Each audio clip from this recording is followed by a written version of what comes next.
But first, let's talk a little bit about stress and why it's so important to take action to lower the amount of it that you experience in your life. Now, first off, stress has a hugely negative impact on your physical, mental, and emotional well-being. And we know that heightened levels of stress make it harder for you to think clearly, which can inhibit your ability to make smart decisions. And stress can also make it harder for you to manage your emotions, which can negatively impact both your personal and your professional relationships. Now, if you've ever found it hard to control negative emotions such as anger and jealousy, frustration, or despair, you know what I mean. And stress not only affects your mental and emotional health, it can also literally make you sick. Stress can lead to ulcers, increased blood pressure, migraines, heart issues, insomnia, and chronic fatigue, and it can lower your immune system, which is not something you want in today's world. Now, studies show that stress can even contribute to getting cancer. Now, another thing you don't want, right? Now, I'm telling you this because I want you to know that taking action to reduce the amount of stress you experience in life isn't selfish or a sign of weakness. It's absolutely necessary for your personal well-being and for your ability to take good care of others. You know, it's like the announcements about putting on your oxygen mask on a plane in case of emergency. You have to put on your own mask first before helping others. Otherwise, you may pass out and be of zero use to anyone else in the process. So that's why I encourage you to watch this video to the very end and make a conscious effort to implement the stress-reducing tips I'm about to share with you. Because as you know, we have just gone through what many of us would be the most stressful year of our lives, and the pandemic isn't over yet. And if you want to move into the spring and summer with the energy and the focus you need to achieve your goals, it's essential for you to do what you can to reduce your stress levels and devote your energy to getting things done instead. Okay, so let's get into it. Now, my first stress-reducing tip is to set clear goals for yourself. And I'm talking about long-term goals, short-term goals, and daily goals that clearly define what you want to accomplish with your time. Because when you don't have clear goals, you won't have a strong sense of where you're heading in life. And you'll be far more likely to go off in a bunch of different directions, which will lead to a lot of wasted time and unnecessary frustration and undoubtedly add to your stress levels. That's why I encourage you to set what we call SMART goals, S-M-A-R-T, to ensure your goals are specific, measurable, attainable, relevant, and time-bounded. You have a bigger chance of achieving SMART goals than goals that are vague or too broad. And because you'll have a clear idea of exactly what you want to do and when you want to accomplish it by, you're going to find it so much easier to prioritize your time, focus on what really needs to get done, and achieve what you were hoping to achieve. And all of that is going to make your life so much less stressful and so much more rewarding. Now, my next tip is to focus on one task at a time and eliminate all unnecessary or unrelated tasks. Tons of research has proven that multitasking is wildly overrated. You're going to be able to achieve so much more, so much faster, and with far less stress if you do one thing at a time and focus all of your time and all of your attention only on that one thing before moving on to the next thing. And also be sure to focus on tasks that will actually move you closer to your goals. Remember the Pareto principle, also known as the 80-20 rule. It says that 80% of your productivity tends to come from 20% of your efforts. So the key to being more efficient is to focus on the 20% of those tasks that actually yield the strongest results. So take some time to really examine which of your activities really produce the greatest results, the greatest impact, the greatest revenues.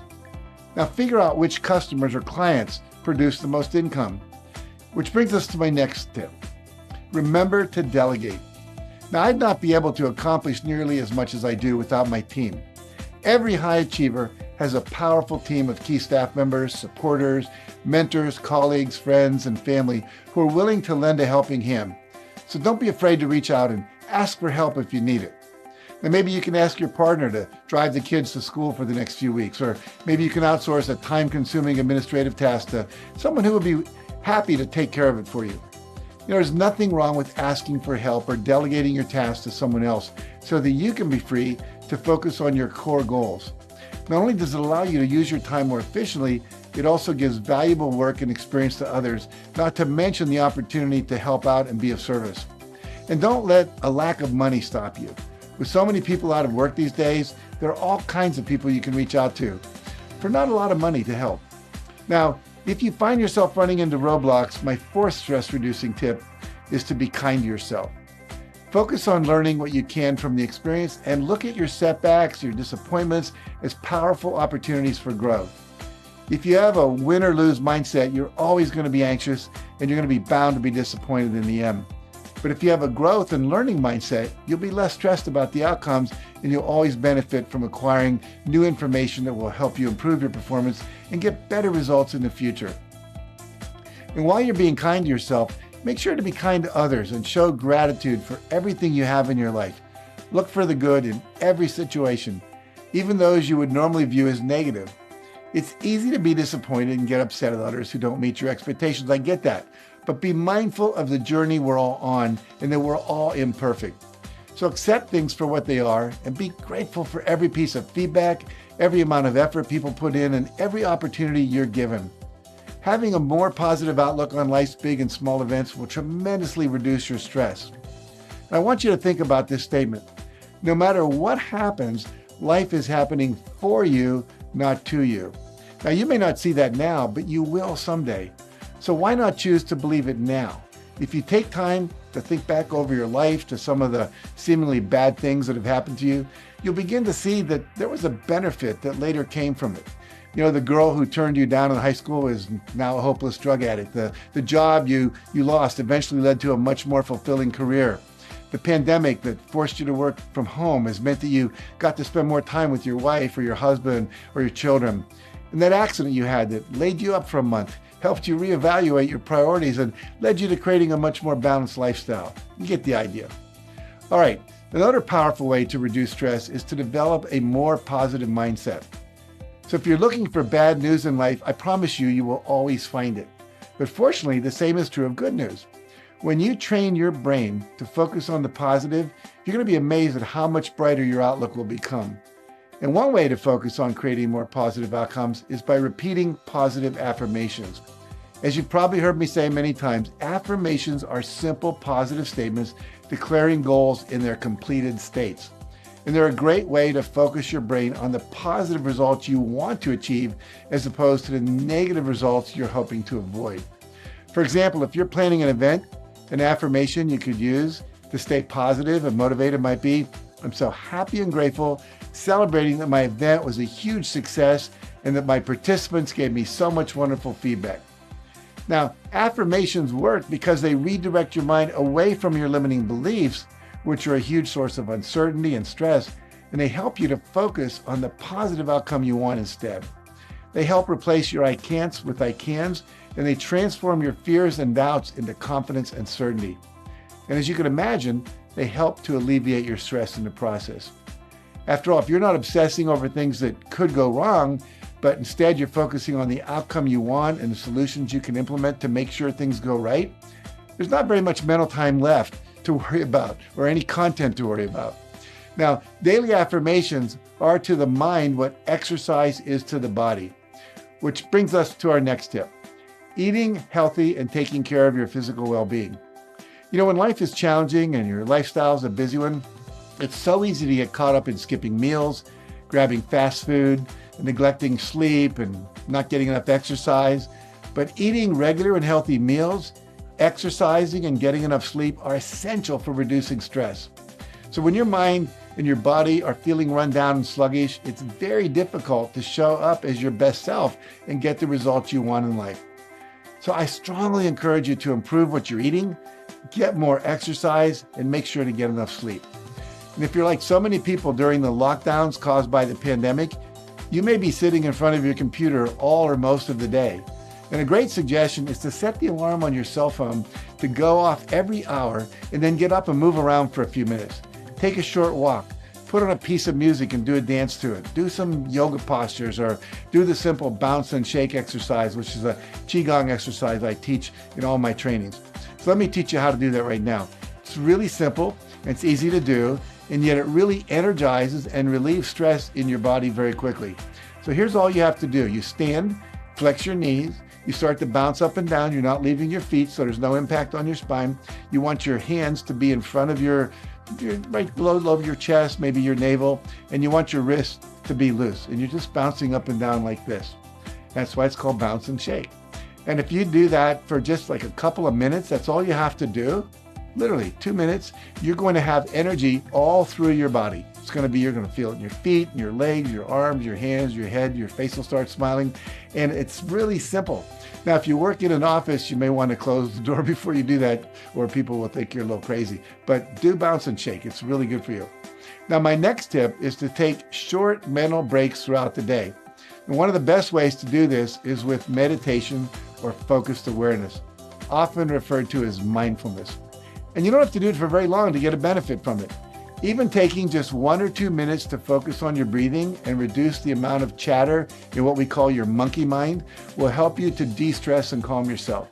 Now, you can also take a short mindful walk outside and breathe in your surroundings. Listen to some music or even find something that makes you laugh. You know, if you have an Amazon, Alexa, or Echo, you could just say, "Alexa, tell me a joke." I swear it says some of the dumbest jokes you've ever heard, but it's going to make you laugh. And by giving your mind these restful moments throughout the day, you will soothe your nervous system and allow yourself to gain a bit of distance and perspective on your thoughts so you can think more calmly, think more positively, and reduce the amount of pointless worrying that you probably are doing. Now, another tip is to focus time each day on self-care. When you're an ambitious goal setter, it's all too easy to forget to make time for yourself, and that can lead to burnout. So I encourage you to schedule time, literally schedule it in your calendar every week to relax and treat yourself. Now, you can take a mental health day, or you can just set a couple hours aside to watch a fun movie, enjoy a bubble bath, take an online yoga class, or just go to YouTube and find a meditation video and close your eyes and follow along, or just take some time to read a great book. But whatever you need to do to deeply relax and rejuvenate, but schedule it in. And when you're no longer in lockdown, you can do things like go to a spa for a day or for an afternoon, schedule a massage, go for a hike, or sign up for a dance class. I promise you this will do wonders for your well-being and give you the fresh energy you need to keep going.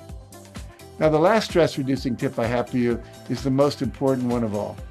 Learn to say no.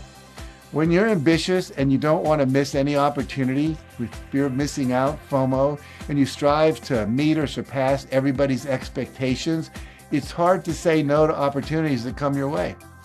But that desire to say yes, it can quickly spiral into taking on way too much, which can lead to overwhelm and to burnout. So to make sure this doesn't happen to you, you must become comfortable with saying no to the activities, the requests, and the other time stealers that don't offer you a high payoff for the time and energy you have to invest in them. You see, highly successful and well-balanced people say no all the time to projects, to unrealistic deadlines, to questionable priorities, and other people's crises. And they view the decision to say no as equally acceptable as the decision to say yes. One response I found helpful in saying no to people is this: "Look, I think your project's a great one. It's not against you that I'm saying no, it's for me." Or you could say, "I love you, and I think what you're doing is great, but right now I'm focusing on completing my website, and it needs every moment I have to get it done and get my online business launched on time." So let them know it's not personal. It's simply what you're choosing to do to stay true to your goals. And remember this phrase: you've got to say no to the good so you can say yes to the great. Okay, now here's your homework that I want you to do after watching this video. Pick one to three of the tips that I've talked about today that you want to start doing to reduce the level of stress in your life. And then after you've been implementing those tips steadily for a week or two, check in with yourself to see how they've impacted your stress levels and your productivity. If you do this, I promise you'll see positive results. And take a moment to tell me what you plan to do in the comments below. Now, if you found this video helpful, make sure you like it and share it with someone you know who may also need to reduce their stress level.